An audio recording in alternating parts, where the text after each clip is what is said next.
I cannot tell everything in detail about every system because it will become like 1 year or 2 year course only. Okay, so today I will be briefing about only emergencies. If you have any questions, let me know. We'll start then.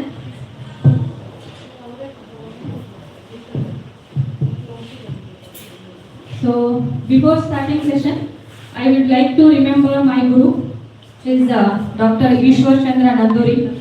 He was the HOD of Kamineni Hospitals in Hyderabad.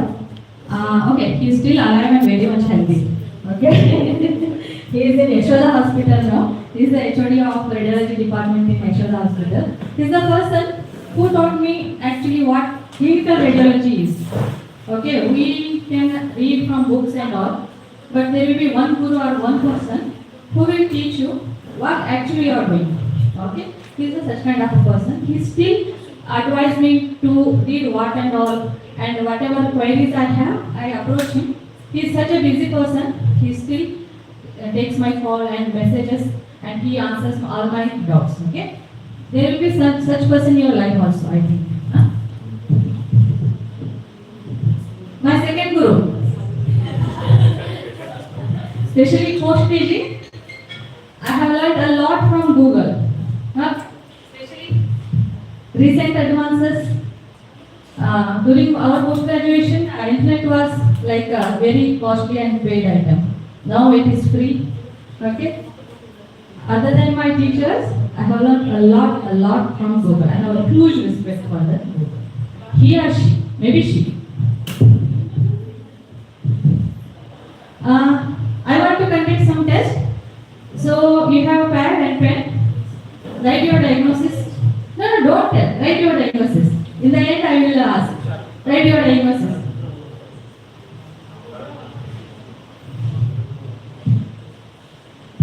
Second, write your diagnosis. You just mark 1, 2, 3.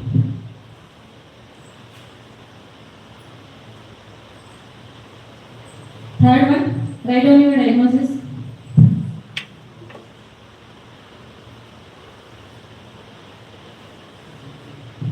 Fourth one, write down your diagnosis. I will ask in the end.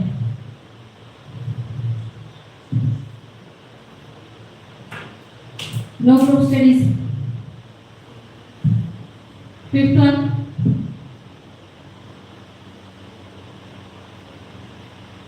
Okay, done. Sixth one. We have on X-ray and CT image also. Mic is good or I can talk like that? Seventh one.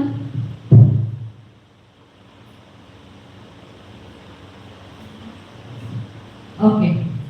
You just write down your diagnosis. Don't what see.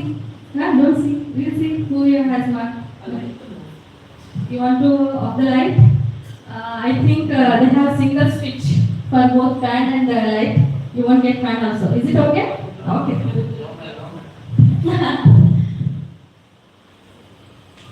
Okay? Without fan, manageable?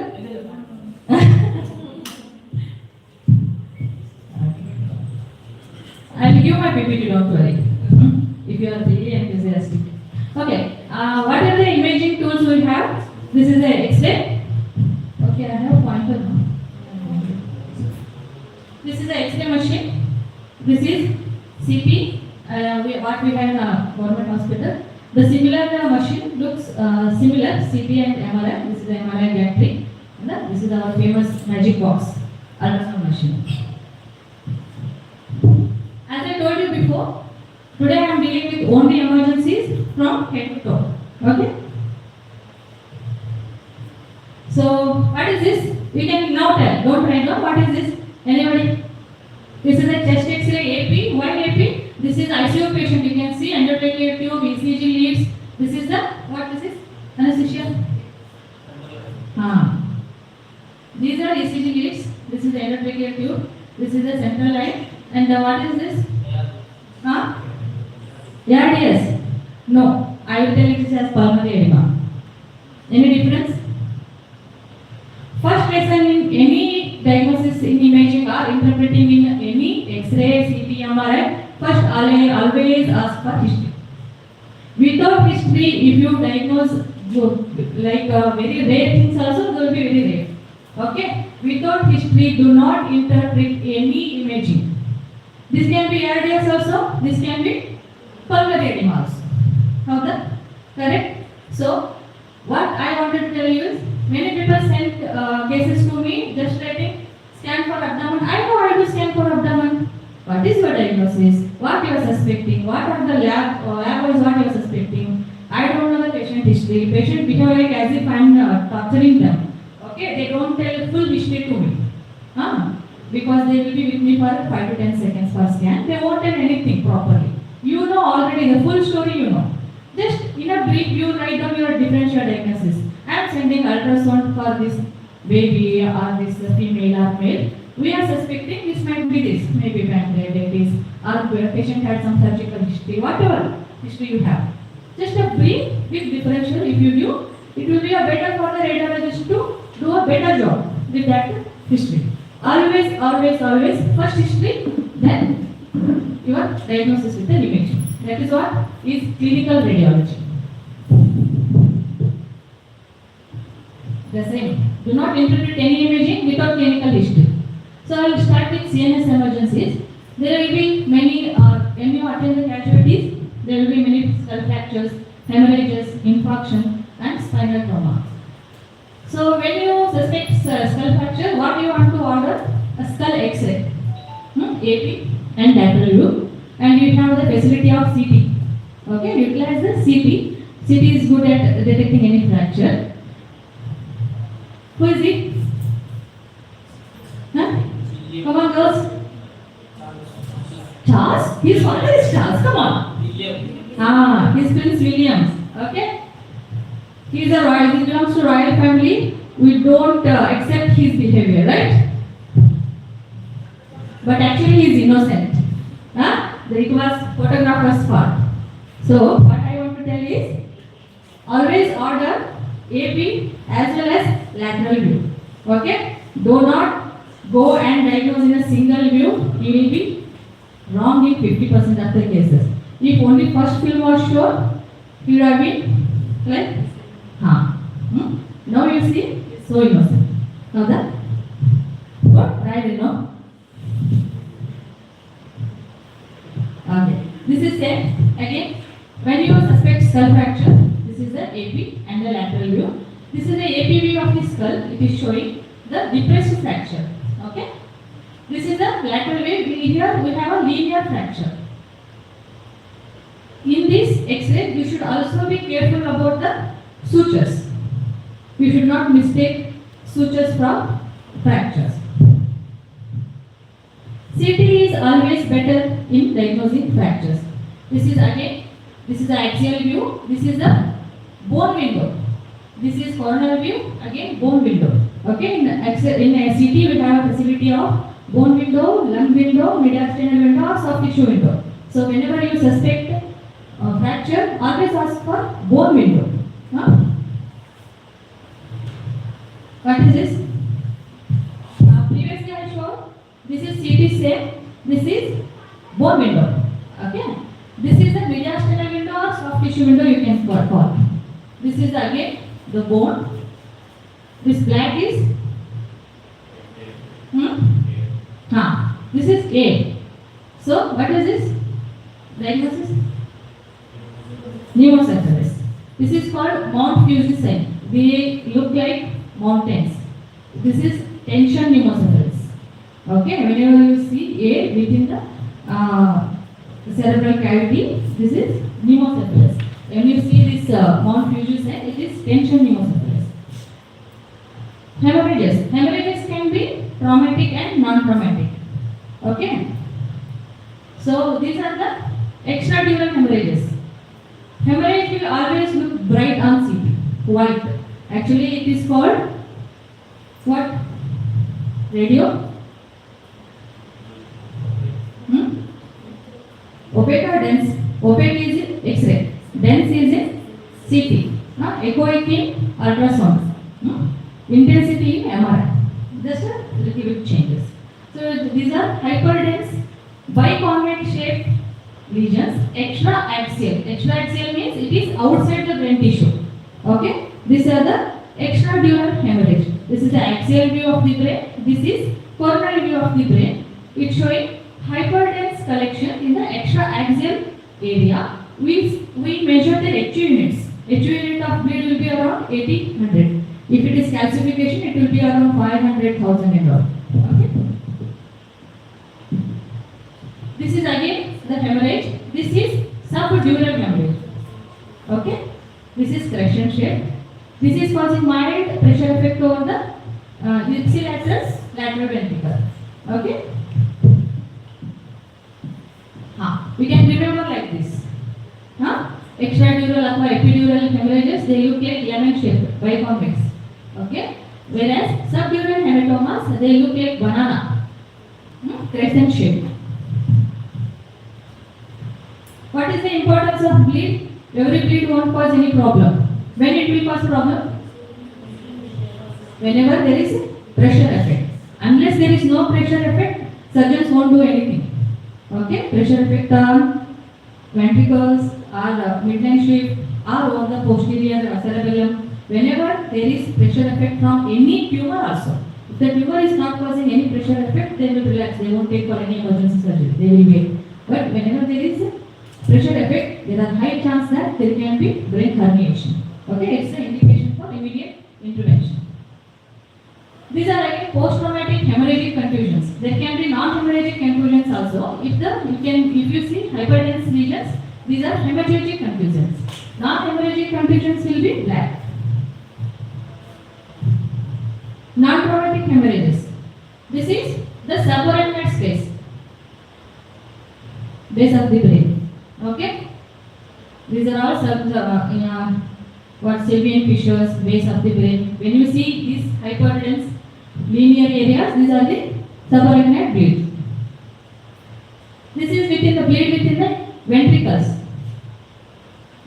You can see there is dilatation of the ventricles also. It is causing hydrocephalus.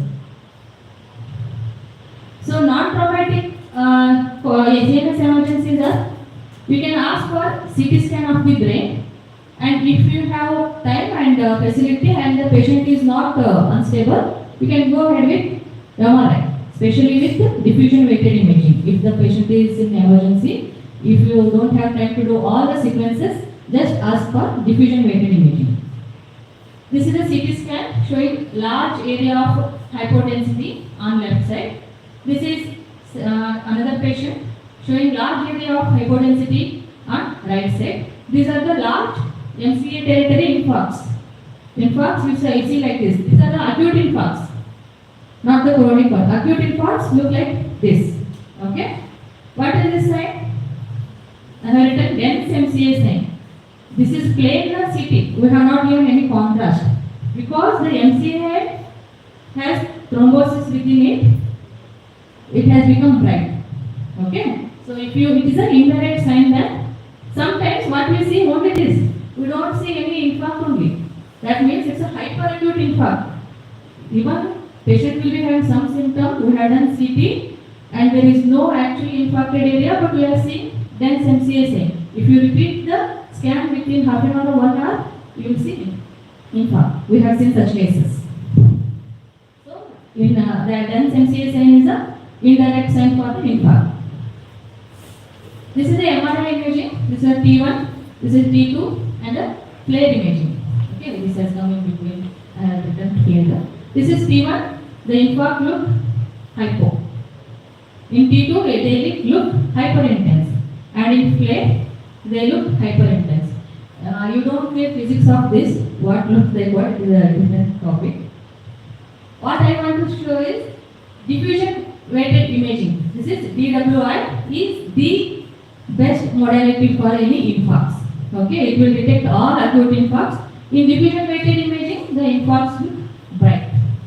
What is this? It's a counterpart of diffusion weighted imaging, ADC.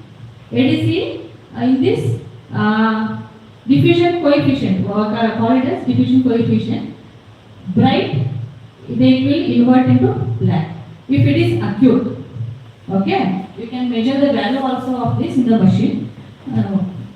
If it is subacute, it might look little bright, but in this the darkness will be gone because that has come to subacute stage. In facial emergencies, you know all what to order. X-ray of the skull, okay, and you have CT with a 3D reconstruction. So this is X-ray skull. It is showing fracture of the left mandible. This is again, what view is this? Huh? Here also it is showing fracture here. Again, for fracture only, the linear and displaced fracture. This is a CT scan coronary view. It is showing the fracture very clearly. Whenever you suspect fracture, go for CT. No?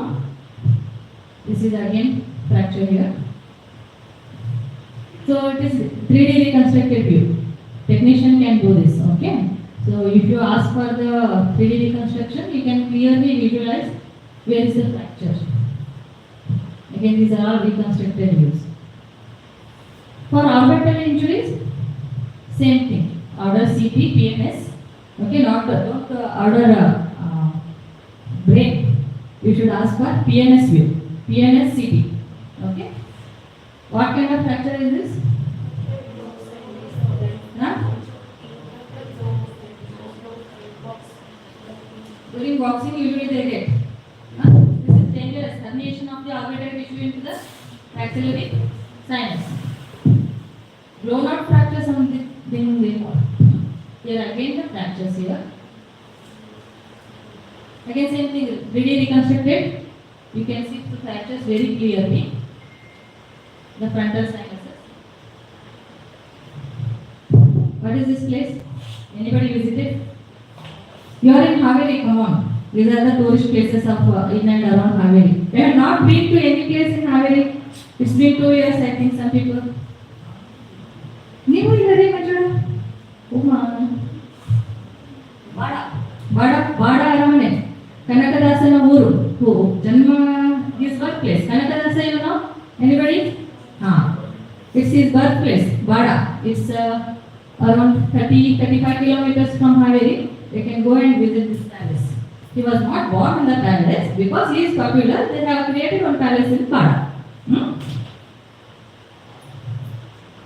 Spinal emergencies. When you suspect any spinal injury, you same thing, you order AP and lateral view of the cervical spine with CT if available and MRI if the patient is stable. As I told you before, you should always order AP and lateral view. And in subtle injuries, we should always see these lines. The anterior vertebral line, posterior vertebral line. This is spinolaminar line and the posterior spinous line. If any of these lines are malaligned, you have to suspect there is dislocation or ankylosing. Okay? What is the checklist for any spine? A, B, C, D, S, P. What is A? Alignment, you have to look for alignment. Is there any loss of lordosis? Is there any kyphosis, scoliosis, ankylosis, retrolisthesis? Okay? Second, B is look for bone. Is there any fracture? Is there any osteophytes? Is there any compression? Is there any sclerosis or lytic lesions or any bone specific lesions? It can be tumor also or Paget's disease also. Third, look for cartilage. Cartilage, calcification of the anterior vertebral ligament or posterior vertebral ligament. You can see. Fourth is D is disc. You have to see the disc height. Is there any decrease in disc height? You cannot see disc herniation in X-ray. Okay. CT, some people are reporting even it is not accurate. So decrease in disc height, you can just ask for the MRI. S is for soft tissue. Any soft tissue injury, soft tissue calcification. Okay. P is posterior ligaments. Whenever you see any X-ray, always look for posterior ligaments, especially the pedicles here, the posterior spinous processes. These are the transverse processes of thoracic vertebra. If you don't see any pedicles, unilateral absence of pedicles is known as Winking owl sign. The owl will be open with one eye. So one eye will be gone. So that indicates the metastatic lesions go and sit in the pedicle. So absence of one pedicle indicates there is some metastatic deposit in the pedicle. It is known as winking owl sign. So again, this is a fracture of the dens. CT will give you very good imaging for that. This is again the anterolisthesis. Anterolisthesis, how you see? Anterior displacement of the proximal.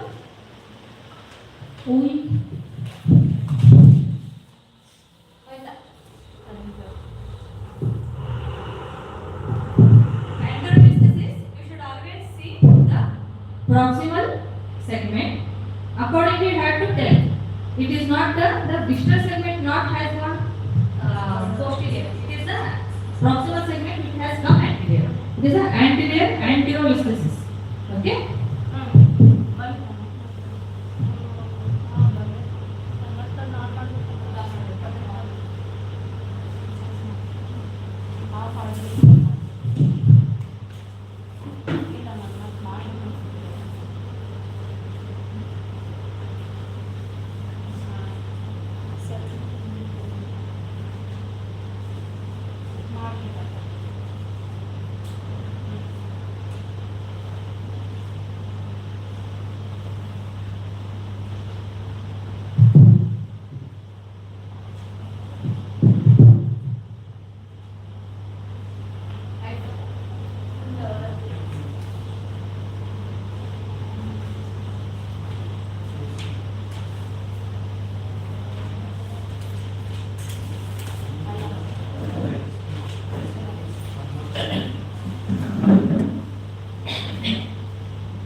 Okay, this is the anterolisthesis of the cervical spina.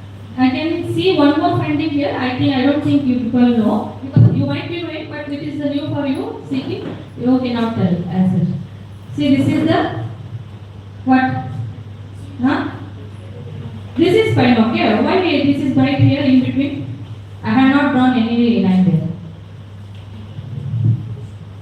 What is the dish? It is not this dish. Not dish, but dish. Full form? Diffuse interspinous hyperostosis of anterior spinal ligaments. This is dish. Okay? This usually you don't see in normal spine. This is all calcified. See, I showed you, no? See, here you are not seeing all those bright lines, correct? So that was a dish. Huh? Good one. Okay, again you are seeing here. Here it is the radiology, and it is compressing on spinal cord. Spinal cord is not very good visualized in CT. So, if you suspect the spinal cord injuries, always go for MRI. MRI can detect very nicely whether is there any just edema of the spinal cord or direct or partial or complete injury to the spinal cord. This is again here you see just the edema. Okay, this is not completely cut down. This is just an edema. What is this? Kaginale, our famous Kaginale. The same Kanakadasa's place, but actually was born in Bada. But his statue and everything is in Kaginale. It's a good place to visit. It has a very good garden, and you can have a nice food there and take rest and come. It's also around 15 kilometers from Haveli. I am giving you full list. Write it down. We can go for 2 years. Okay, chest emergencies. It can be same again, traumatic and non-traumatic. What to order? In emergencies, you can order for suspecting any mass, malignancy, consolidation. Then you can ask for the just a plain CT. If it is mass, if you are suspecting malignancy, go for contrast CT. Okay, if you are suspecting some interstitial lung diseases, TB and all, you can go for HRCT. So what is the checklist for X-ray, chest X-ray? If you get one chest X-ray in exam, what are the things you want to see? Again, it goes for A to H. What is A? Airway or assessment of the quality of the film. B, we have bone and soft tissues in chest X-ray also. Don't only look for lungs. Okay. C is cardiac opacity. D is diaphragm. You have to look for diaphragm. E stands for effusion or extra cardiac or extra thoracic soft tissues. F for you have to look for foreign bodies, fissures. G you have to look for great vessels. You can see SVC shadow, aorta shadow and all. G is for another for gastric bubble. In the chest X-ray PA you can also see gastric bubble. H for hilum and mediastinum. In the end I you can just write your impression. Okay. So this is the normal chest X-ray. This image has nicely given what you see. This is trachea. Okay? You can see now the vein. This is the trachea. This is the division of the trachea. This is known as carina or carina? Not Kareena Kapoor. This is carina. Okay? The right bronchus, left bronchus. See the lung margins and the horizontal fissure, oblique fissure on right side, the oblique fissure on left side. See very nicely this image has shown the cardiac borders. Okay? This is what? SVC. This is the aortic margin. This is the pulmonary trunk, and this is gastric bubble. Okay? If you know this much, you can tell where is the abnormality. Okay? See the vessels width here. This is the vascular pedicle. This is the clear lung. This is the hilum where you see pulmonary vessels. This is normal. This is from here to here is cardiac width. From thoracic width you have to measure from right to left. This is for the thoracic width. This is important when you calculate the cardiac thoracic ratios. You cannot calculate here or here. This should be the correct measurement. Okay? This is what? This is for what? Shillouting. What is shillouting? Shillout is just a line, out of line. So this is a trachea. This is a paratracheal stripe.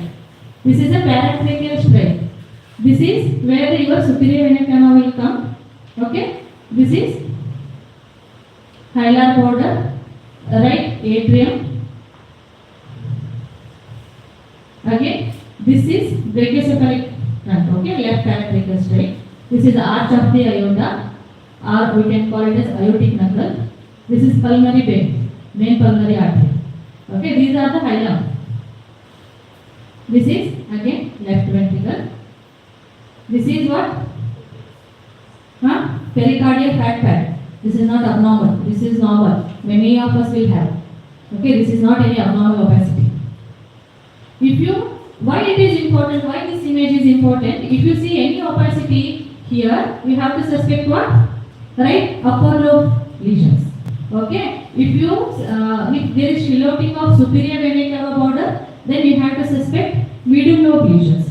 If there is a obliteration of the diaphragm, you have to suspect right lower lobe lesion. The same applies here. On left side only upper and lower. There is no middle lobe. Lower libular segment is there. If you are not seeing any left paratracheal stripe and aortic borders, you have to suspect upper lobe lesion. And if you don't see the cardiac border and the hemidiaphragm, you have to think about lower lobe lesions. This is right upper lobe collapse. You are seeing this one diagram is pulled to right. It is up. You are seeing opacity in the right upper zone. This is called golden S sign. Actually, it is a reverse S sign because of right upper lobe collapse. Why is the lung has collapsed? Because there is a mass in the right at the level of right hilar. Okay. So this is right upper lobe collapse. Look like this. Even with malignancy or without malignancy, they look like this. Middle lobe collapse, as I told you, there will be obliteration of the right cardiac border. Okay. This is the PA view. This is the lateral view. You can see opacity very nicely. There is a right middle lobe collapse. Right lower lobe collapse, you cannot see properly the diaphragm. How beautifully this diaphragm is seen, you cannot see on right side. Okay, this is lateral view. So this is right lower lobe collapse. Left upper lobe collapse. You can see this opacity is the collapsed lung. What is this then? That's the remnant of the left upper lobe. When the collapsed lung goes up, there will be some part remain lucid. This is called Lustian sign. Huh? Okay, they won't be completely opaque there. Left lower lobe collapse. This is little difficult. You have to concentrate. If you suspect, see the opacity will be in the retrocardiac region. Okay. You have to suspect when there is decreased volume of the left lower lobe and you see double cardiac borders. You can see that double cardiac borders, and if this diaphragm is not properly visualized, then you have to suspect on X-ray. If you don't give me history, if you give me history, I will suspect it very fast. If you don't give me history and if you are very busy, I will just see nothing will go. That is all. Give a proper history. We will search for abnormalities. This is a checklist in ICU patients or any ward patient. If you are giving any interventions. Okay, this is a normal lung. For any lines, the proper positioning should be like this. I will give a enlarged image. Okay, this one. Correct positioning of all the tubes. The green one is ET tube. Okay, ET tube should be, this is carina, right? ET tube should be around 3 centimeters above the carina. Don't insert ET tube till the carina or into the bronchus. Carina, it should be from carina, it should be 3 centimeters above. Okay. This I don't think. Do people put this pulmonary artery sheet? I don't know. No. Even I have not seen. Only in ICU some bigger cities they do. Third is central venous catheter or central line. It should go in the what? SVC. Correct. This is the SVC border. So just below your carina, the SVC should be. Okay. This is again right cardiac, right atrium. Your dialysis catheter should be in the right atrium. If you are putting left IJV catheter, it should be just into the SVC. Next is the ET tube. This mesogastric tube, you know, it should be in the gastric bubble. What is this? ICD. Yes. So what should be its direction? Posterior, and this hole should be towards the ribs. Okay, towards the ribs. And why it has put specific, see the location and its direction, you should tell what it is put for, either for pleural effusion or pneumothorax.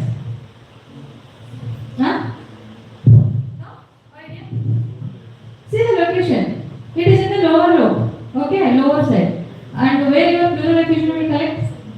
Where your pneumothorax will go? That's very obvious. It is for pleural effusion. If it is for pneumothorax, then it should be in the second intercostal space. Okay. So these are the few examples for. This is a post-traumatic case. There are multiple rib fractures here. Okay, here they are added.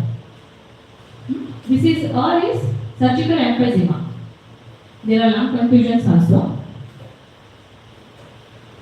This is the pneumothorax. This is again, see, this is normal lung. Okay? You see many bronchoalveolar markings here. Vascular markings you can see. See this. Are you seeing any markings here? Then it is what? Pneumo, full air. Okay? This is the collapsed lung because of pneumothorax. Here the enlarged view, this is clear pneumothorax. There is no markings, whereas the lungs and the vascular markings are. This is again large pneumothorax and the collapsed left floor. So you can also use CAT scan for here, not this CAT. Okay, what is CAT scan? This CAT? No, not even this CAT. CAT scan is computerized axial tomography, or famously known as CT scan. CT scan clear. This is the again lung window. Lung window look like this. The other margins are full bright. Whether it's a muscle, bone, everything will look bright because we are just concentrating on lungs. This is the lung window. Here you can see the air very properly. If you ask for chest window or mediastinal window, normal lung looks black one, right? Have you seen chest, this CT thorax or CT chest films? In there, lungs look dark only, right? Then how will you differentiate here, extra air, pneumothorax? So you should ask for lung window. There are windows, lung window. Okay? Same, it's a large pneumothorax with a mass and collapse. You can have your magic box ultrasound. Okay? In that, you can either use curvilinear probe or linear probe. See, normal lung. This is the rib shadows. These are the normal pleura, and this is normal lung artifact. Air gives artifact in ultrasound. Ultrasound cannot detect properly the air. Okay, so our seniors, what they have made? They have made use of artifact only.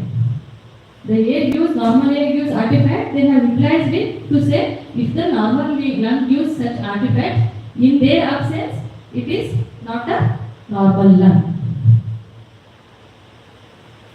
This is what? M mode. M mode, if there will be some M mode or power Doppler modes, you can use that.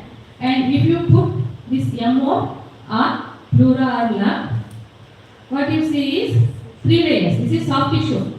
Soft tissue is not mobile. This is again the same muscles. It also won't move. Okay, with respiration. This is the pleural line. There will be some artifact. And this is on lung because it is pleura and lungs are mobile with your respiration. It looks like a sand on the beach. And these are not mobile, so they are stationary. This looks like this. This sand on the beach is normal lung, and these non-mobile with linear lines are your normal soft tissues. If there is any loss of this sand on the beach, there will be flood. Fully this is what is pneumothorax. Everything is air. This is known as barcode sign. Recently, I think Vivek sir has detected one pneumothorax. How is that? In a OT. Vivek has detected. Congratulations. He created and detected. Talented. We should make mistakes, then only you learn.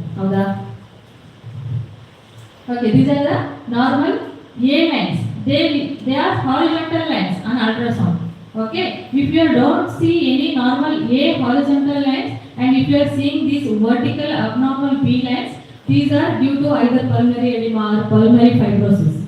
Okay, these are few again. These things I will show you later. What is this?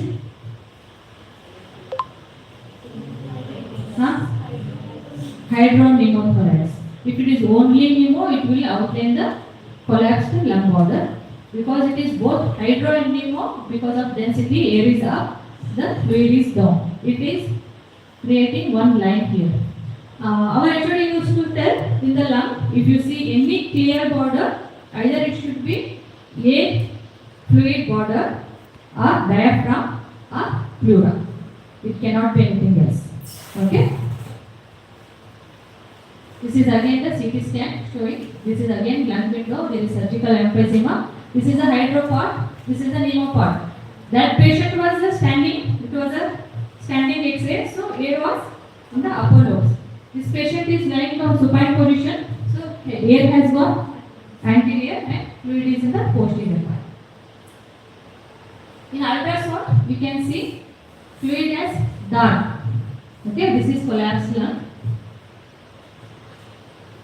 This is the diaphragm rupture. These are little rare. I don't know whether she has seen any accident cases, trauma cases with diaphragm rupture.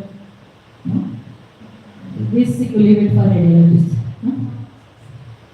Okay. This is what? Air everywhere. This air is normal, not this air. This is in the abnormal place. This is called what? It is surrounding what structures? This air is surrounding what structures? This is what? What do you call this part of this chest? Mediastinum. So pneumomediastinum. Okay, this is the pneumomediastinum. This again is all surgical emphysema with the air in the upper mediastinum. The same thing. The same effusion, what you see on ultrasound. Okay, what is this place? You people have to visit all these places and tell me. Okay? Or Vivek sir will take you. This is Velannath temple with near Vasriti. This is around 40 kilometers, I think, from Haveri. For foreign body, what you order? Foreign body usually most commonly seen in pediatric. Okay, you can order for PA view if the baby is more than like 2 years and stand and obeys your commands. Otherwise, you can order AP view and CT test always. This one. How when you suspect foreign body aspiration? This is the what? This is not pneumothorax. This is not pneumothorax. You can see the some markings here. This is not pneumo. Okay. This is just what? Hyperinflated lung because of foreign body with the bronchus or anywhere. Sometimes we cannot see foreign body on X-ray. These are not the radio opaque. Okay. So because it has trapped somewhere here, it is not allowing the air to go back. So it is a trapped air in that hemithorax. So it will become hyperlucent or black. This is a normal. You can just see little bit mediastinal shift also here. So same thing, the foreign body aspiration on right side. Whenever you see such pictures, you should always suspect foreign body aspirations because foreign bodies, unless it is metallic or coin or something, we cannot see on ultrasound. Sorry, X-ray. These are the metallic foreign bodies. Where it is? Which part? Esophagus. Why not trachea? Here.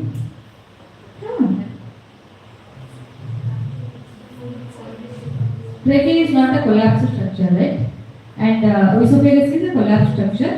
And most of the time they go like this only in the esophagus. AP view, they will be round and laterally it will be collapsed structure. It cannot turn like this on lateral view. It will occupy the space provided. And here you can see the air quiescence here. It is foreign body is posterior to the trachea. And you think if it is in trachea, patient will be alive till they reach you and take X-ray? No.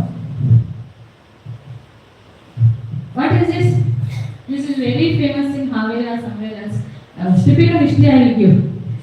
Saturday night they will take all their friends for a very non-veg party. They will have very special fish. Where is the fish bone? Who wants to show? Anyone? Oh, someone come and show where is the fish bone. It is not your exam. Someone come and show. It's okay. Sir, ನೀವು ತೋರಿಸ್ತೀರಿ sir? ಇಲ್ಲ.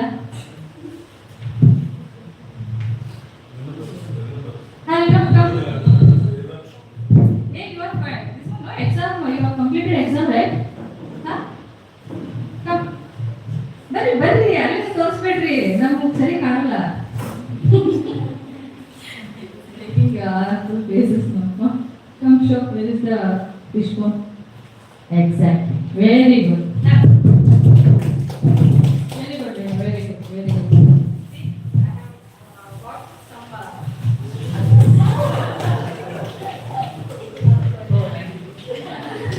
Very good. See, you may have got this. Correct? Huh? So, whenever there is opportunity, grab it. Correct? Huh? You are right or not right, doesn't matter. If you go in a right path, if you describe what our exam says, if you are not telling proper diagnosis, that is okay. Just you have to go in the right path, describe the imaging, tell what it is, how opaque, what it is. You give 4 diagnoses. Okay? The examiner will clear you in my work. He doesn't need or she doesn't need proper diagnosis. They want to know how you are approaching to that case. Okay? If you are wrong in your diagnosis, that doesn't matter. You have to go, you have to tell this is what neck, soft tissue, X-ray. We are seeing there is a radio-opaque linear foreign lesion where it is prevertebral space. Okay, it is causing widening of the mild widening of the prevertebral space. The prevertebral space usually will be 29 millimeters. If it is more, you should suspect along with foreign body there will be some abscess. Okay, always go and if you are wrong, that doesn't matter. Sit in hot spot. Okay, you have to sit in hot seat and answer. Our HOD was to tell, if you want to learn, always try to teach. Okay, you teach somebody, make mistakes, go on the stage, because you will be more cautious and you won't learn that mistake or that question throughout your life. So, cardiovascular emergencies, again you can go for chest X-ray, PA view or echocardiography. This is what? This stitch. ಏನು stitch ಎಲ್ಲ ಸೇರಿ stitch surgical stitch ಎಂತ stitch ಏನದು sternotomy stitches ಹೆಂಗೆ ಹೇಳ್ಬಿಟ್ರೆ ಸಾಕು.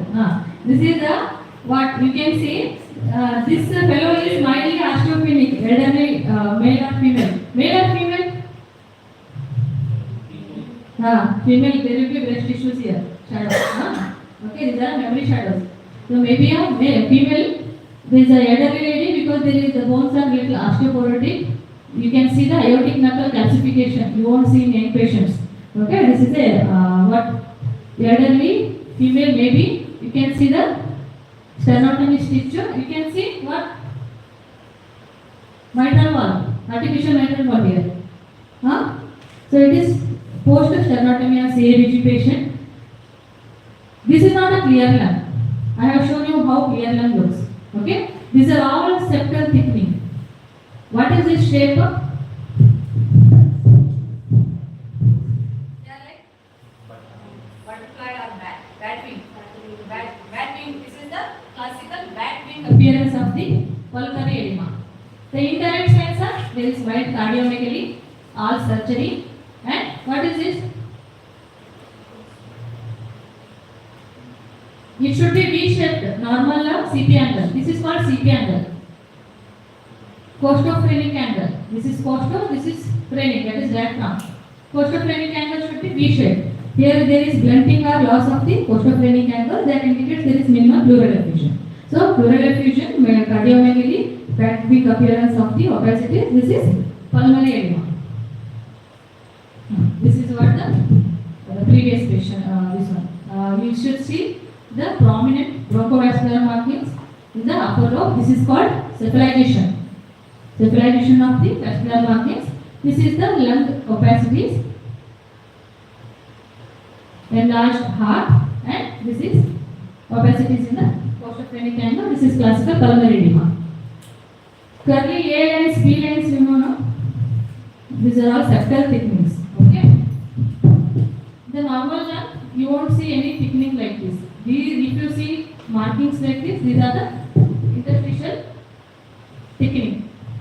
Again the same, one more in ICU patient, there is bad wing appearance of the pulmonary edema. Pericardial effusion, if you suspect, you can always order just PA view and echocardiography. This is the what?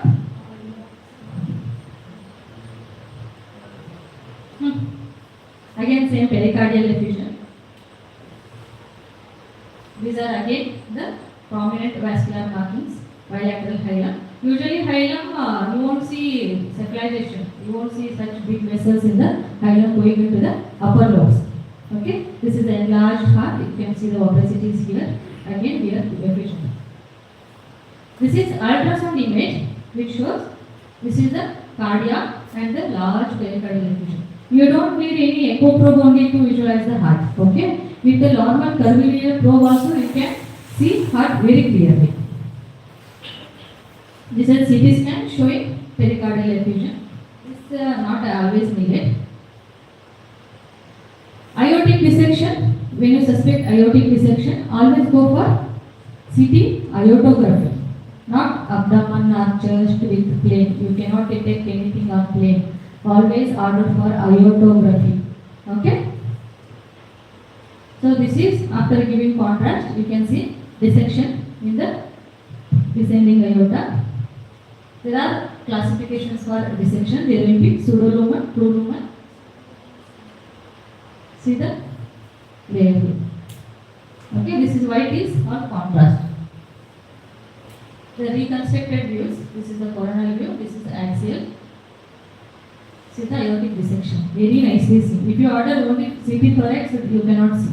You have to give contrast. That also in the arterial time, aortogram only. Okay, if this just give contrast and sleep for some time and then they take image, you won't get anything like this. If you are really suspecting and if you ask the radiologist or the person scanning, you can also see an ultrasound also. But for that, the person who is doing scan should be looking at the aorta. Many people won't look. They just see solid organs, they are fine, okay. So any severe chest or upper abdominal pain, you have to see for aorta. They might be having aortic dissection, we don't know. This is the ultrasound image. Acute peripheral ischemia, you know you have to send for Doppler, many arterial thrombus and all. This is the conventional angiogram. This is showing complete cutoff here. Nowadays nobody is doing this conventional angio because we have CT peripheral angio or MRI angios. Those are better than conventional one. What is this place? Agritota. Huh? Seriously, have been there? Nice. Huh? It is nice. Full day you can go have very nice snacks from breakfast till evening snacks. Rain dance, you can go for rain dance. Some boating is there. Huh? You can go for camel ride, horse ride, chakri also you can do. Huh? Okay, for deep venous thrombosis, when you suspect deep venous thrombosis, always ask for peripheral venous Doppler. This is arteries, this is the vein, this is the echogenic thrombus filling the vein. Okay, whenever there is thrombus in the vein, veins are the collapsible structures. If you press with your probe, they will collapse. Okay, if the vein is not collapsing, that means hyperacute thrombus. Even though you are not seeing such thrombus, you should suspect there is hyperacute thrombus. They are look like as if the lumen is patent and black, as if it is a blood hyperacute. Okay, and then acute thrombus, you see the large clot. This is again the common femoral artery here. This is the vein. This is the GSP, great saphenous vein. This is artery. This is vein, no? Then why it is giving some color? Even though it is thrombosed. Huh? it is recanalized. It is in the subacute phase. So it is going for recanalization. If it is completely full, it is acute DVT. As the days go and the treatment is good, it will become recanalized. Again, this is recanalized. It is partially recanalized. While this vein giving red and artery giving blue. Artery is red and vein is blue, no? Why this ultrasound fellow has not done properly? How's see, Tejaswini has learned everything. It depends on how you are holding the probe. Whether the flow is coming towards the probe or going away from the probe.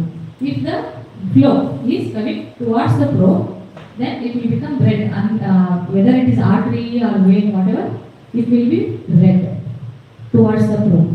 If the flow is going away from the probe, whether it is artery, vein, or the fetal cardia, any cardia, it will be blue.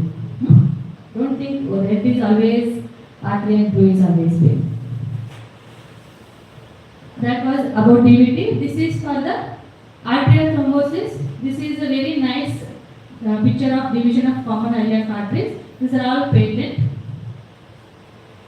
In thrombosis, along with seeing the thrombus in the arteries, we have to take spectral Doppler. Okay? To categorize what is the percent of stenosis. What is this place? It's a garden. I am giving you so many tourism places in Haveli district only. Nobody has gone there. They are just going to Changasappa Idli Center, Malika Idli Center, Salgar Tea Stall, Magavi Theatre. Illa?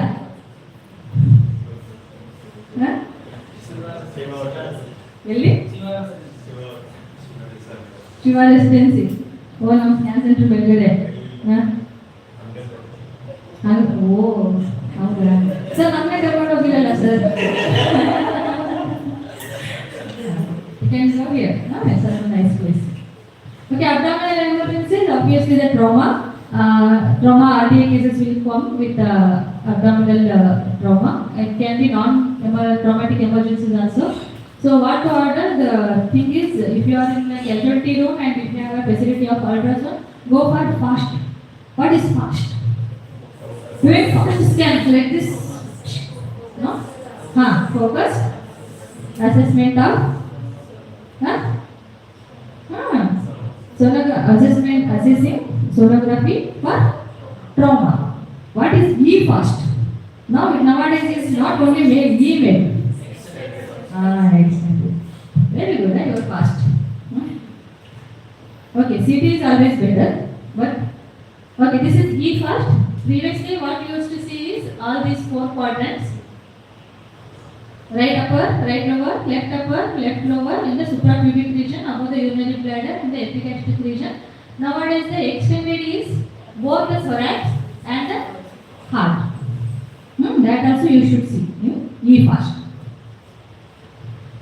So this is the ultrasound image. This is from right side because here is the liver and the right kidney. This is his Morrison's pouch. If you see any fluid in the Morrison's pouch, I am not telling always suspect trauma only. This is ascites, mild ascites started. It can be due to any cause, but it is a classical trauma. Hemoperitoneum will start here. If you see from right side. This is left kidney, spleen. Again, you are seeing mild fluid around the venous.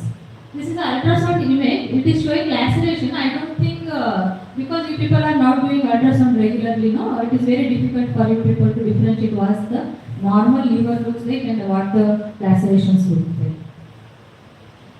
CT always use a better picture. It's a large laceration in the liver. This is a normal liver, and always ask for, in trauma cases, always ask for contrast. Again, without contrast, it is useless.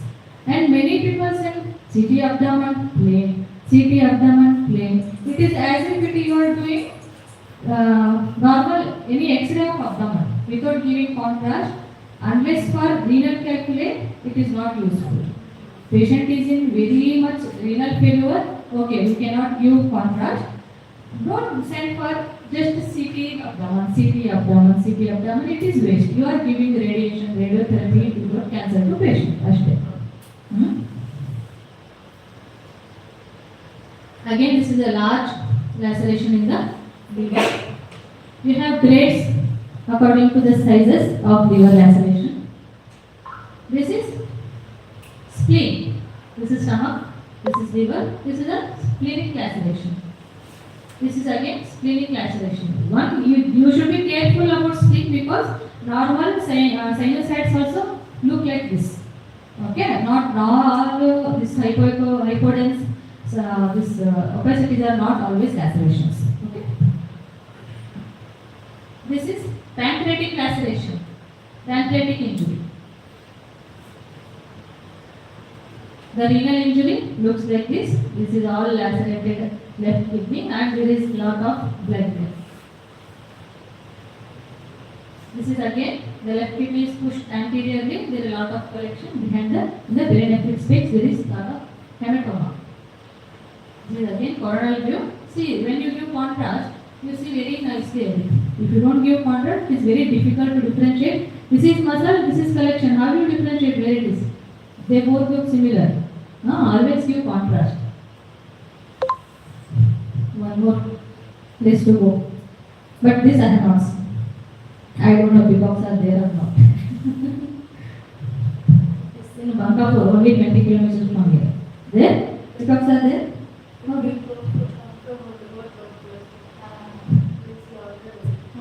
On the road, some peacocks will be there. But actually, I have not seen. Abdominal emergencies. What you order? This is what you have to see. Checklist for normal X-ray abdomen. Okay. The vertebrae you have to look for their pedicles. What I have told you, there's pedicles. These are the eyes of the owl. These pedicles. Imagine this is the face of the owl. These are two eyes. If you don't see this eye, that means there is either metastatic deposit or some mass. Sometimes congenitally they are absent. Very rare. Why I remember this so much? Because during my post-graduation, I was on call in Hyderabad. So one medicine PG came. He told our patient is below the waist. He is not moving his limbs. So he showed me some lumbar spine X-ray. I told, hey, nothing is there. No anterolesthesis, no retrolesthesis, nothing. Hey, nothing is there. Normal. So it's a corporate setup. So next day only, morning they did the MRI. Okay, what it showed? There was a large mass here. Okay, it was ABC or chain cell tumor or something. It was compressing the spinal cord, and that is why the patient was paralyzed below the waist. I cannot forget that case, even that person. Okay, I couldn't pick up that case. I still remember that person's name, his face. I could have picked it up. Voilà. Going in front of your HOD and telling I couldn't pick this. That also after one PG degree. Voilà. So always look for these pedicles. This is psoas, iliopsoas. The ilio compartment come here. This is only psoas compartment. Look for psoas shadow. Sometimes you can see the air bubbles in the psoas shadow. That indicate there will be abscess. Yes. These are the normal bowel air shadows. Okay. If it is like more enlarged, you can see, you can diagnose hepatomegaly and splenomegaly also on X-ray abdomen. Looking at the opacities. This is the normal. See, you can nicely see. This is a short shadow, right? You can see how nicely it is borderline. These are the short shadows. This is the normal bowel. This is actually a liver margin. This is a spleen margin. If it is enlarged, it will look very nice. You can see the rectum, the air in the rectum. These things you have to look for in normal erect abdomen radiogram. This is not the supine, this is erect abdomen. In supine, the criteria will change. These are what? how many air, not every air, this is always air fluid levels. It is like hydropneumothorax. Some food particles will be down and above will be air. So how many air fluid levels are normal? 2 to 3 are normal. Okay. But if you see more than 2 to 3 and that also more than 2 centimeter width, we should always suspect there is obstruction.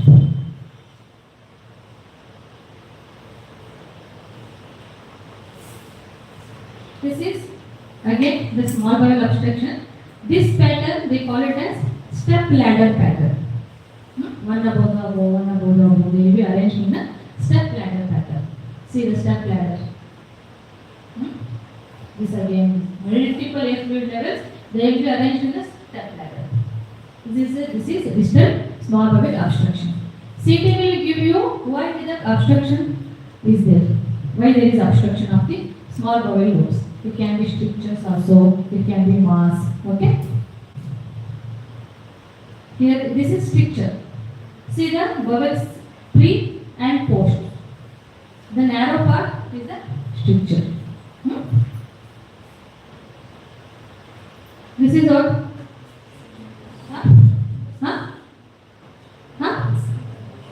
बोलो जरा हल्के हल्के बोलोगे जोर से बोलोगे first this is not small bubble और large bubble हाँ white peripherally located while heart patients are seen here. Okay, what do you see in small bowel? ಇಲ್ಲಿದಾವಲ್ಲ ಏನಿವು ಒಳಗಡೆ ನೀನು ಹೆಂಗೆ ಹಾಕಿದ್ರೆ ಮತ್ತೆ ಕಂಟಿನ್ಯೂ ಓದ್ರಿ okay that was large bowl without paralytic ideas okay ಏನಪ್ಪ ಇದು air under diaphragm. Very good. What is previously what I told, what our sir used to say, if you see very clear line in chest X-ray like this, either it should be diaphragm, pleura, or air fluid level. Here is the liver. So above the liver there won't be any free air. Okay. If you see this opacity, this is air under diaphragm. That indicates perforation also. If you do LSCS or some lab tubectomy and get the X-ray done, you will see this. Why there is where is the perforation? That is what I told, always clinically correlate. Clinically correlate. One bladder, what we did, one post LSCS lady, she had high grade fever, some convulsions also. So we did MRI in Hyderabad with contrast, with IV contrast, and we gave very dense enhancement of the meninges. She has got meningitis, blah blah blah blah blah. Full diagnosis. We did some diagnosis of meningitis, and we went to our HOD's room. So see, we did on the post LSCS meningitis case. He gave us very nicely. Post LP, there will be inflammation of meninges, and in that, if you do contrast, it will enhance. Okay, Papa, that lady was fine. There was no meningitis. So you should always think clinically also, not always spotters. It is indeed a perforation of what? Holoviscous organs. This is again same. What wave is this? Okay, you are in exam. The examiners use this X-ray. Describe. What behavior? Just X-ray. Behavior. That if you make the patient lie down and take the X-ray, you won't see air under diaphragm. How that? Whenever you are taking this, it has to be erect. Either erect abdomen or chest PA. What is the minimal air you can detect? Even 1 ml also. Okay, even 1 ml of free air is there in the diaphragm, you can detect it. So this is the pediatric case. Again, this is what you call this? This is pneumoperitoneum, no doubt. What do you call this? Football cell. Again again, this is same air under diaphragm, a large quantity, this is a central line here, and this is again, this is the stomach bubble, and here you are seeing air under this left dome of diaphragm, and usually if air is not there, you won't see both the layers of the bowels on the stomach like this. If you are seeing both the layers of the either bowel or the stomach, you should always suspect pneumoperitoneum. If it is a seed of perforation, sometimes it is difficult to see. This is again CT abdomen. As the patient is lying down, the air has come anteriorly. This is your abdominal wall, not yours, patients. This is air under the abdominal wall, and these are all bowel holes. This is again, why this window has only given? This is again lung window. Okay, this is abdomen case, so they could have shown abdomen.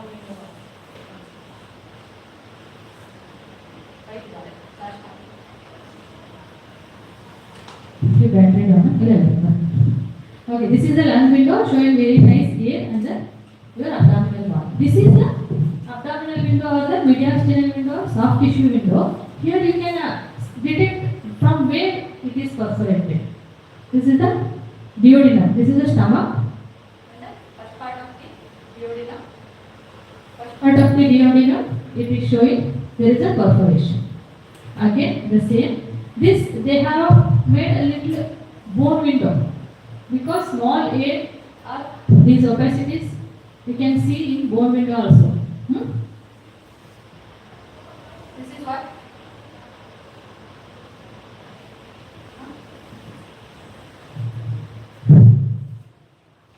This is abdomen, upper abdomen, right hypochondriac region. This is gallbladder, this is stones.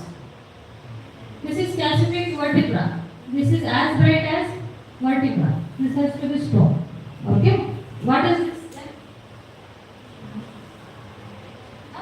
What is this? Air. It has to be air. It is dark. Okay, here you are seeing some air fluid. This is air. This is gallbladder. This is air. This is stone. What is this? Emphysematous cholecystitis. Again, this is perforation.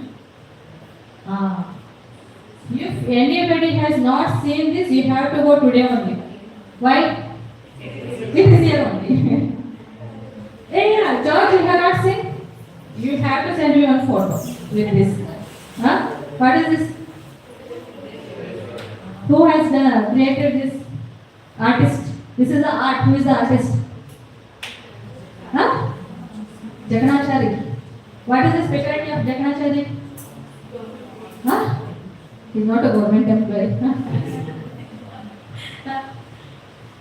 What is the specialty of Jaganachari? He is not my friend.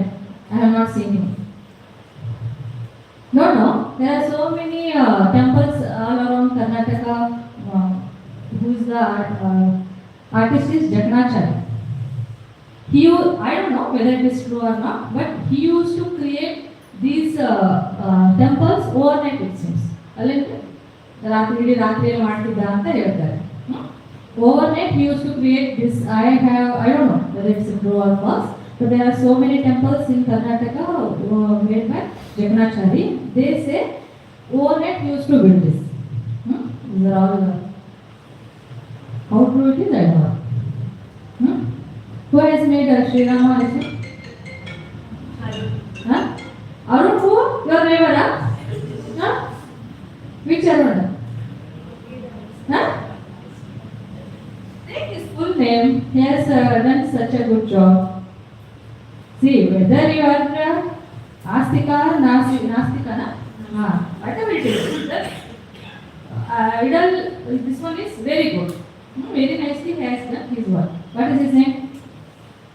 Bhatro, Bhatro. Yeah, Bhatro. Arun Bhatt alva? You, Yogiraj Bhatt Viredi, or filmmaker.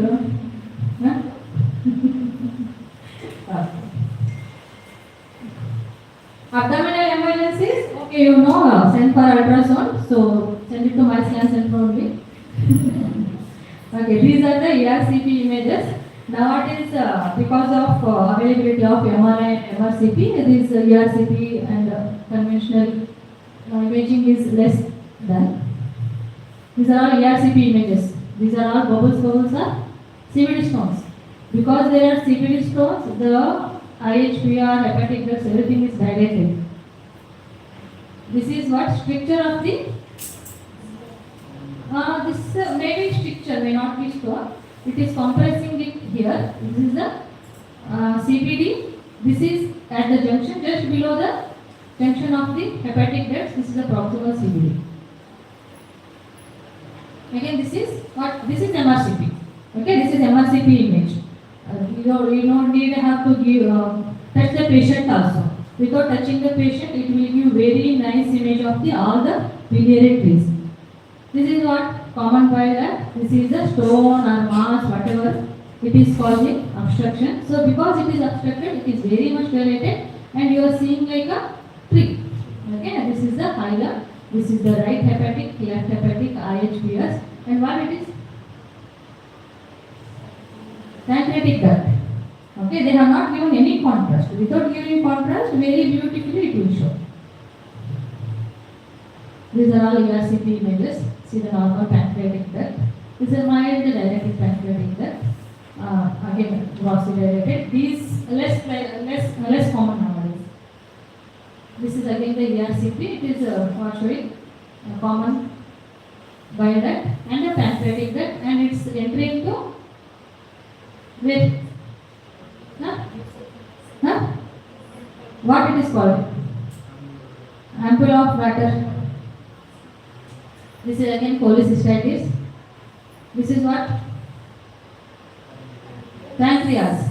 This is all pancreas is normal pancreas is little bright like spleen. Okay, but because it is pancreatitis, the echogenicity or density has gone down, and in the surrounding area there is lot of inflamed fluid. This is acute pancreatitis.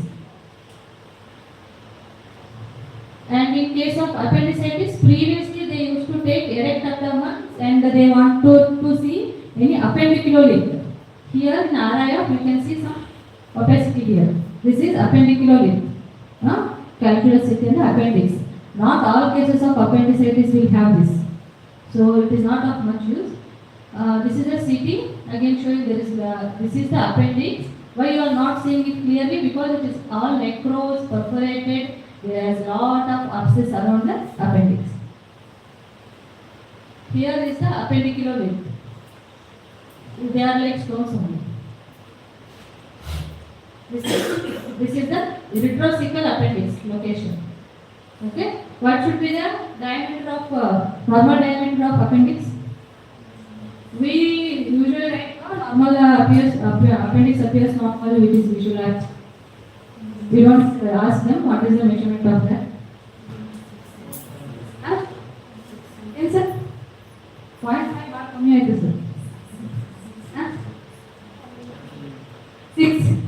6 millimeter is upper limit for appendix.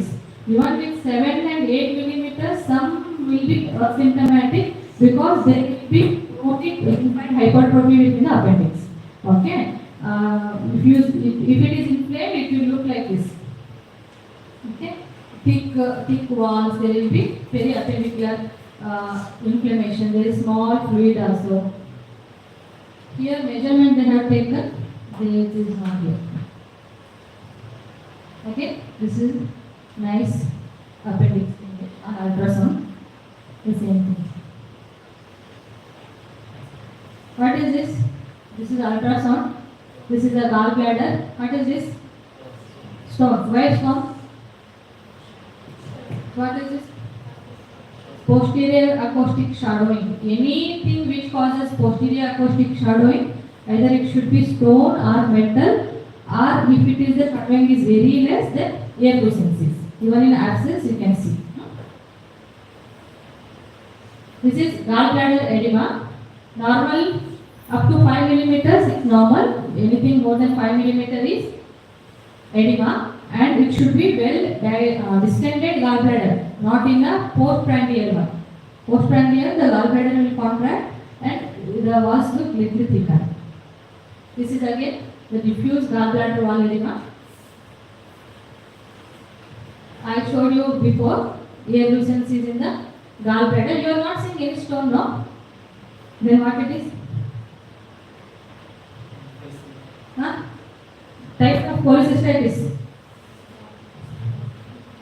Calculus cholecystitis, calculus cholecystitis, emphysematous cholecystitis. Calculus cholecystitis will happen in what kind of patients? Sugar.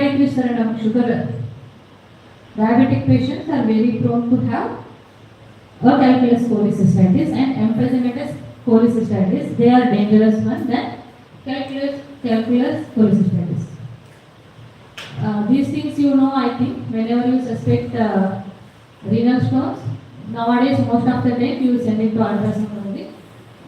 If the person radiologist is not available, you can just take KUB X-ray and look for any calculate. What is KUB?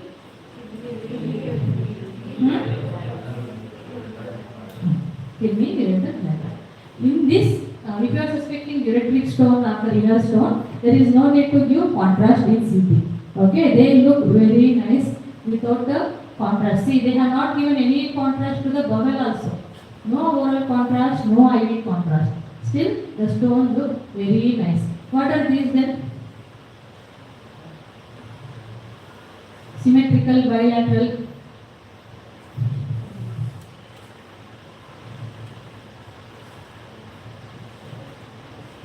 The levolates.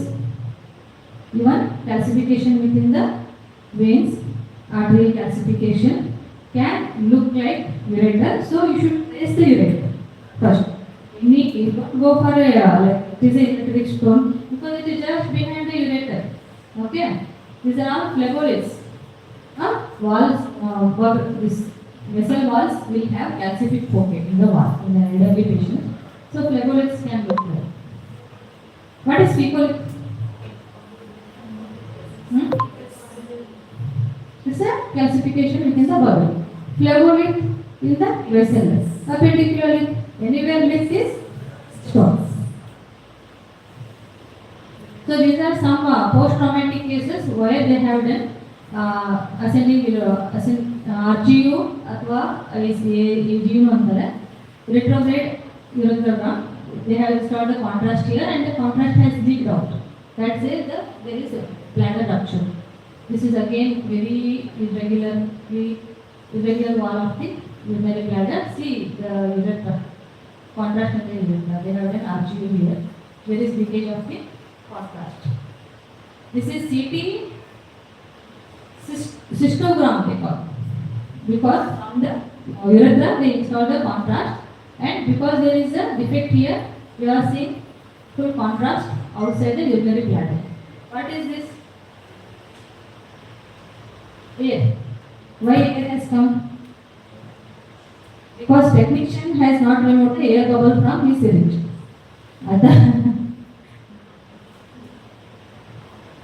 Again there is a bladder rupture and contrast has come out in the CT scan.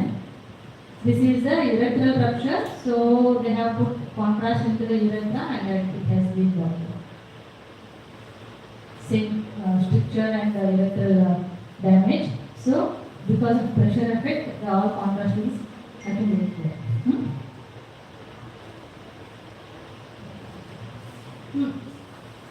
In total pain, acute emergency, this is right, this is left. You can consider. What the difference you are seeing? There is no vascularity on right side. Okay, left side shows good vascularity. That means there is torsion of the testis. Okay, here again compare to both the testes. On right side there is good vascularity, and left side there is no vascularity. It says there is torsion testis. There is the same thing. There is a patient testis. Left side it is enlarged and edematous, and there is no vascularity. Whereas right side it is normal. This is a different patients. What is this? This is spermatic cord. What sign is this? What growth exists?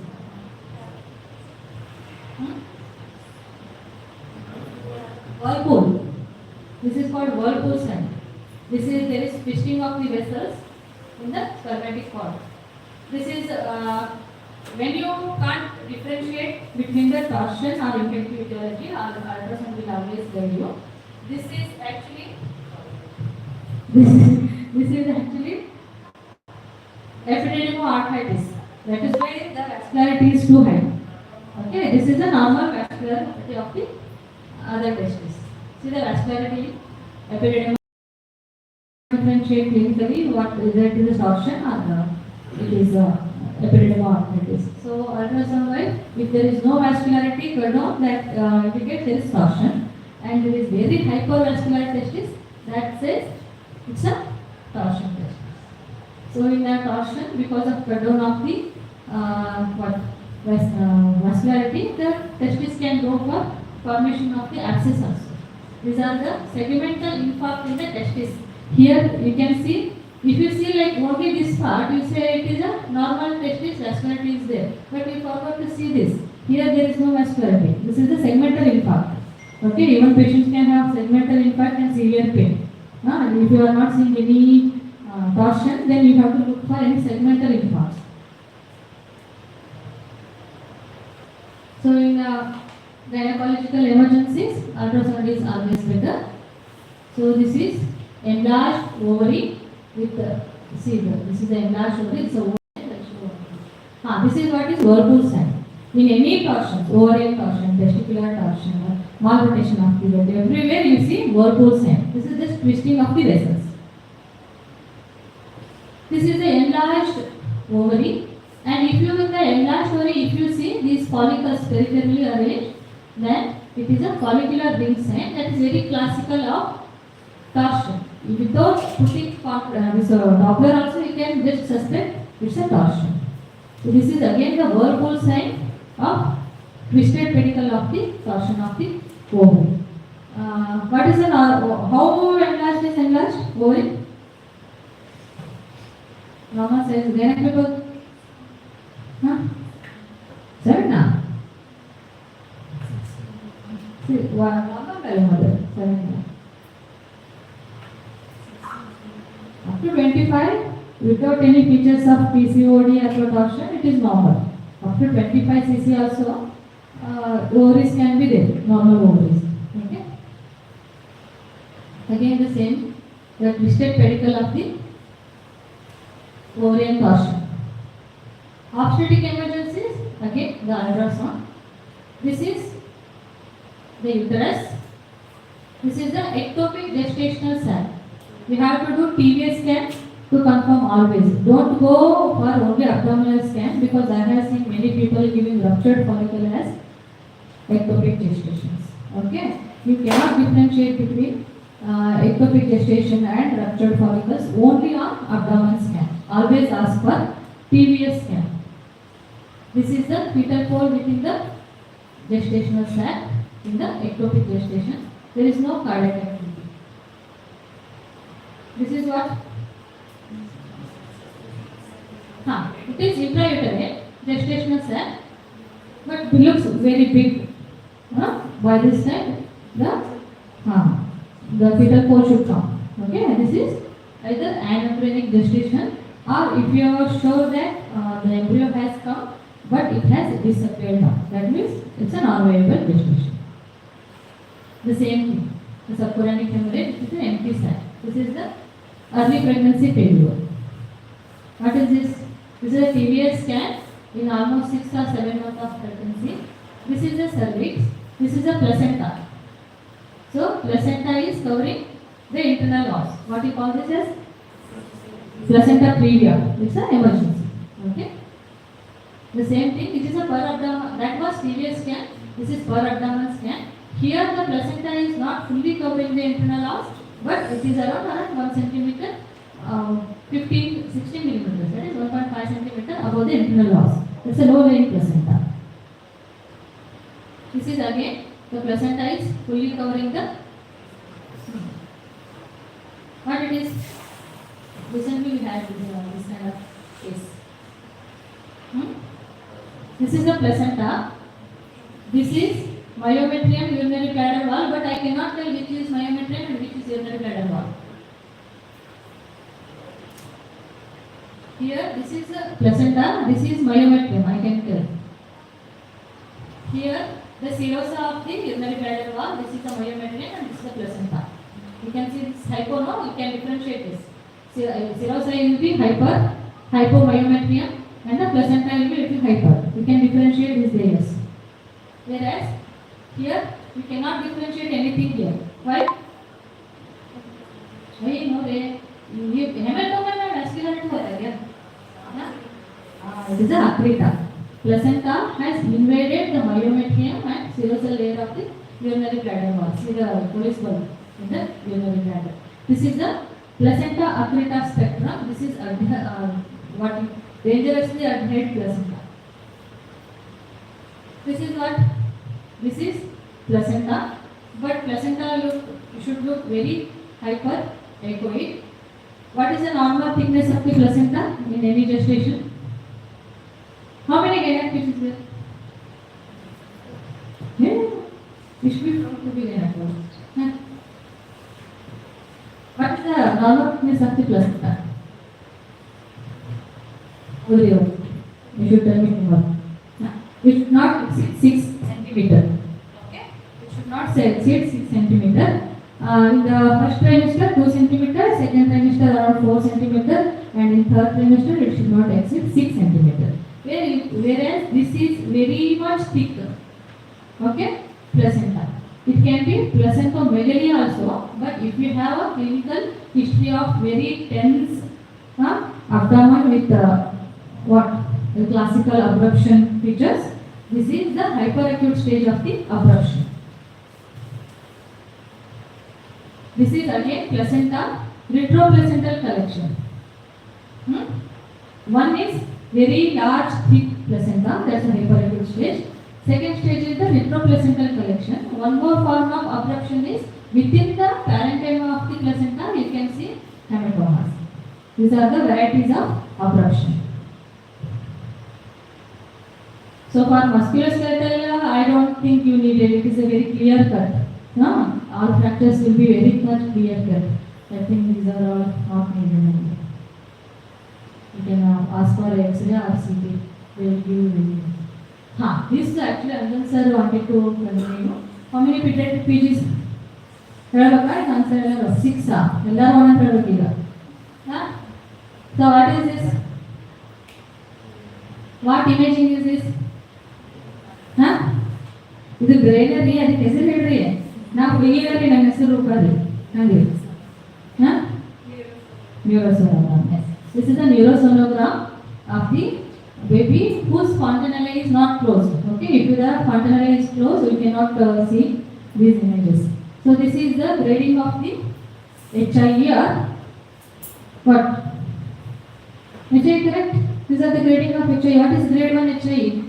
Don't tell me you don't have any HIE cases. Daily you will have HIE cases. What is grade 1? I think if you study, you could have done 1000 cases thesis only. ಹೌದಾ? HIE cases ಎಂತೇಜು? ಹೌದಾ? ಇರ್ತಾವಿಲ್ಲ? Guided friend ಕರ್ಕೊಂಡು ಜೊತೆಗೆ ಕರ್ಕೊಂಡ್ಬಿಡ್ಬೇಕು. ದಿನ ಬಂದಿರ್ತಾರೆ. ಇವಾಗ publication ಮಾಡ್ಬೋದು ನೀವು ಇಷ್ಟೊತ್ತಿಗೆ. ಅಷ್ಟೇ ಇದು. ಹೌದಾ? ಅವೇರಲ್ಲಿ ಏನು ಕಮ್ಮಿ ಇಲ್ಲ HIE-ಗೆ.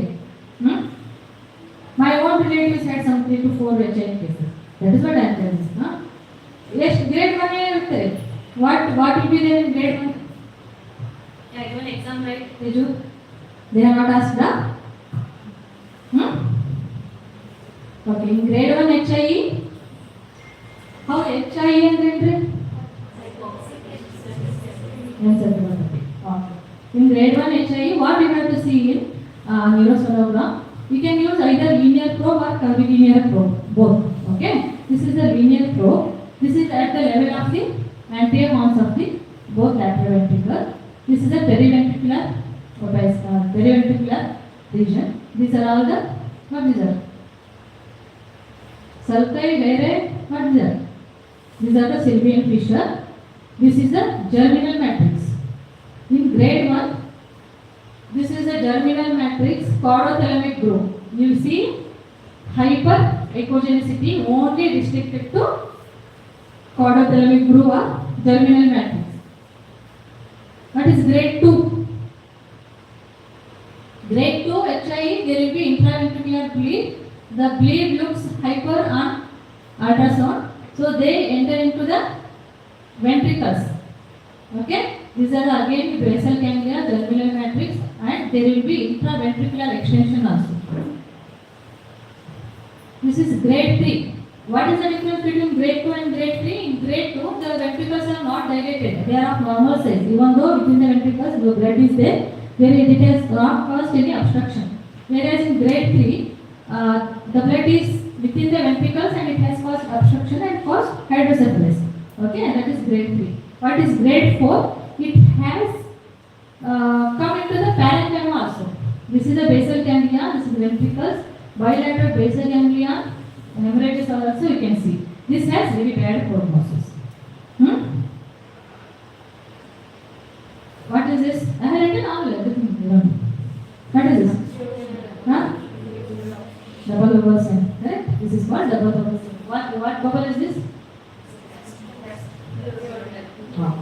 You can see this in antenatally also. Some cases might be missed if the obstruction is not antenatally formed, like webs and all. If it is a duodenal atresia, yes, we can see antenatally only. If there is only web, partial web, sometimes we cannot see antenatally. The same thing, double bubble. What is this? Wait, copy madri. This is our iliac atresia. These are the barium enema procedures, but nowadays people are not doing. We have done few during our post-graduation. That doesn't tell I am very old. Okay, I am not that old. I am only one generation before you. What is this? Pyloric stenosis. This is the stomach bubble. You can see the stenos part here and again duodenum. Okay. Is this if you the same thing? Here there is a, because I am telling pediatric emergency, we are telling it as pediatric pyloric stenosis, and even vertebrae they are immature. Okay. So indirectly we can tell it as pyloric stenosis. If I don't tell any history, what is the DD? It is not pediatric.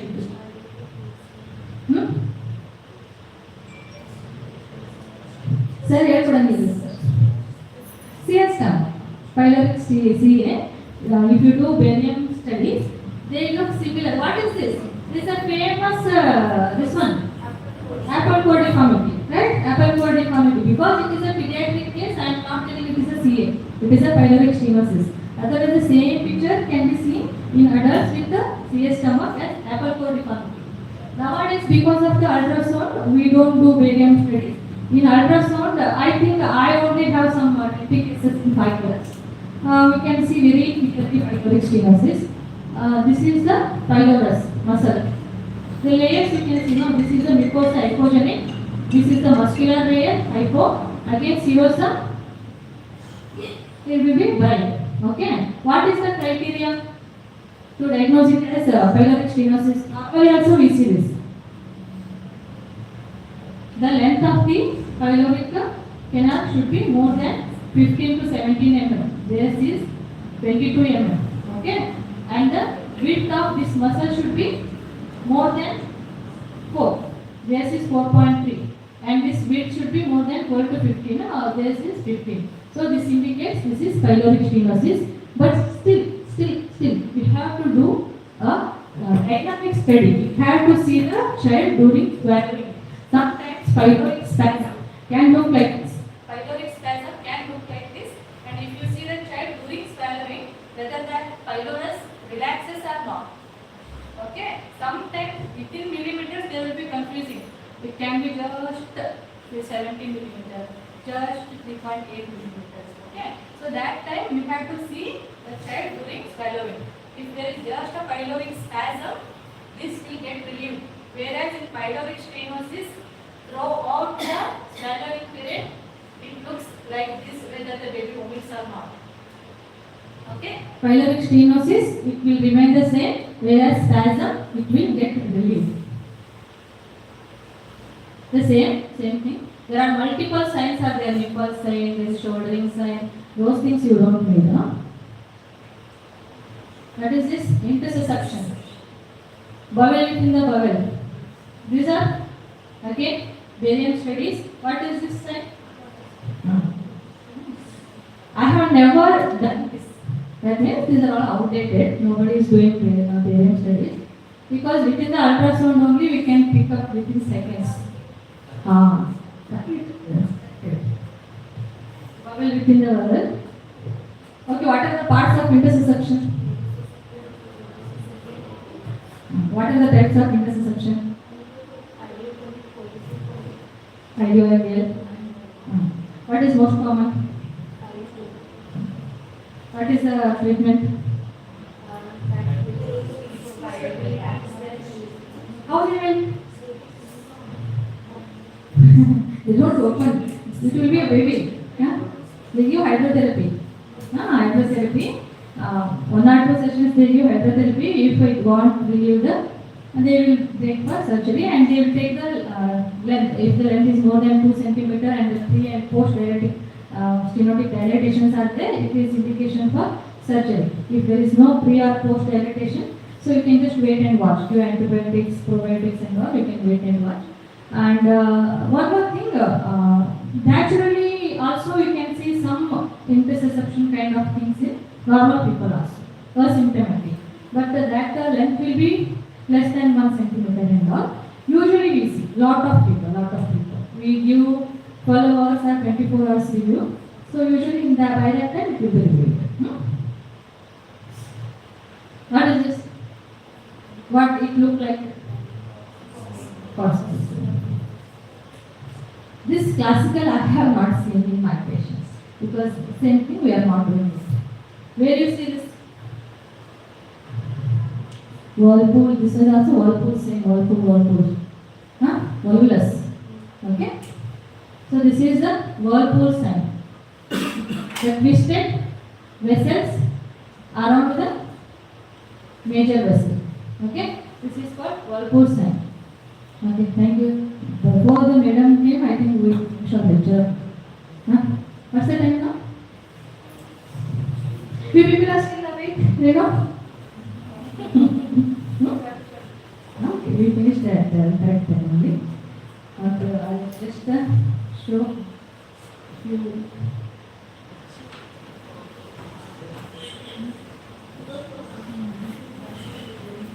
Very good morning, who is speaking?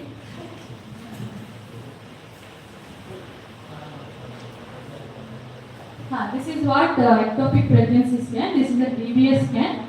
This is ovary. Here is the ruptured follicle. This is the tubal ectopic gestation. What they are doing? They are putting pressure between these two. Okay. When you put pressure between these two structures move apart.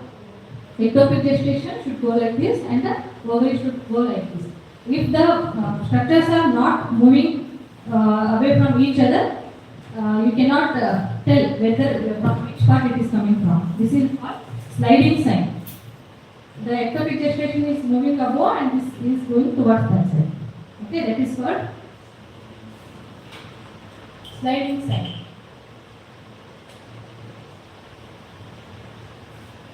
There is some more.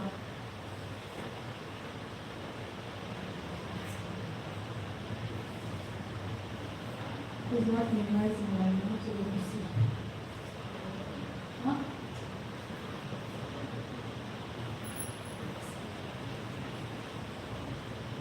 I'll just take the next piece. This is what the whirlpool sign is. This is artery. This is vein. Why they have marked like this, right? Where should be the veins? If you are scanning one patient, where should be the veins? IVC is on right side, right? Artery is on left side. Okay? What happened here?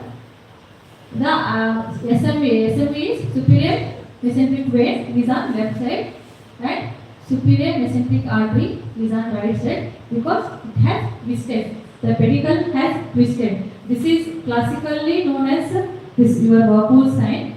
This is for midgut malrotation of the guts. I am not saying all malrotated guts are having volvulus. Okay, this if you see it is classical malrotation. Some might have robotic abdominal pains. We recently had some 18-year-old girl. She was roaming around the full hospitals in Karnataka with the complaints of chronic pain, and then CT, abdomen, plain, multiple ultrasounds. They didn't bother to check the orientation of the SMA and SME. Okay, we detected that SMA and SMA orientation. This was small rotated gut. So they did the CT also with contrast, and high contrast, and then they have seen the jejunum is on right side and it is marked twisted.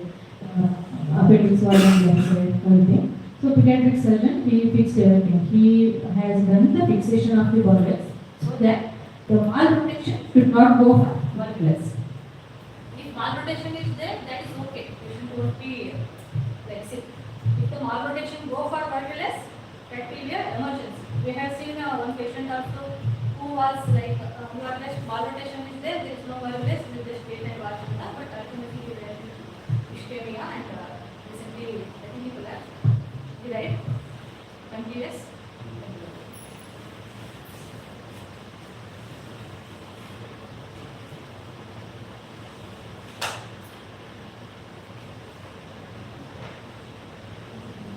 Same thing again, the ectopic gestation. See, the cardia is still beating in the ectopic pregnancy. Management part, you should ask the activities.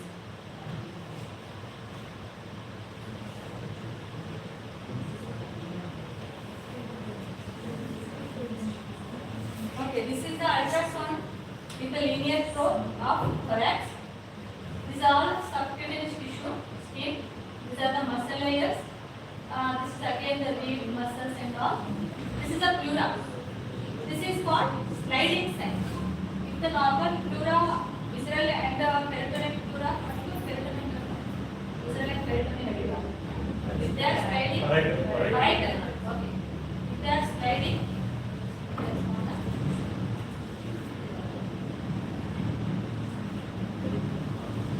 there is a point.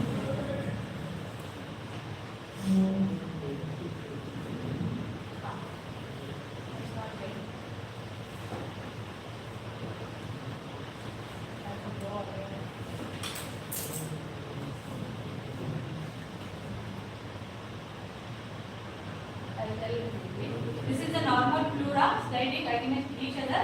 So you see sliding one.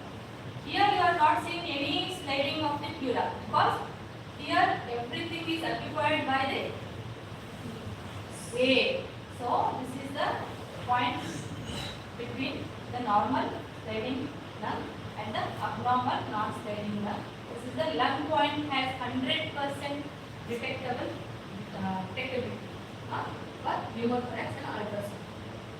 If you are in Haldia or if you have ultrasound in ICU, if you want to see, then use this. Any questions?